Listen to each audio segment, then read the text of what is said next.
kembali menciptakan tendangan bebas kali ini sudah dilakukan nomor punggung 15 Ginanjar.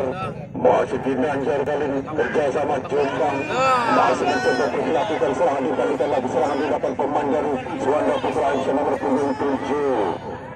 Imbang ke depan terperangkap offside saudara Bedirza dan kita melakukan tendangan bebas. Tengah panjang sudah diberikan saudara Bedirza, pertanda permainan gol babak pertama sudah usai dan kedudukan sementara masih imbang bertahan 0-0.